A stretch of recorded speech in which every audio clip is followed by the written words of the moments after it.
Continue. Rabbi. Yeah.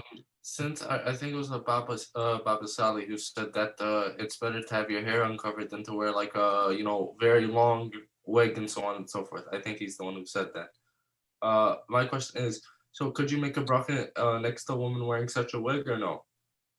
Facing her. If she's wearing like wig, if she's wearing a wig. So one of those, big wigs, the $20,000, $30,000 wigs, the. Mm-hmm.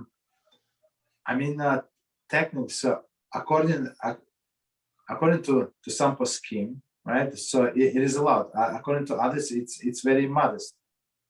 So I mean, it's very provocative. So if you go by this line of thinking, right? If it's would give this guy like improper thoughts, so what is the difference? You understand? So it would be prohibited.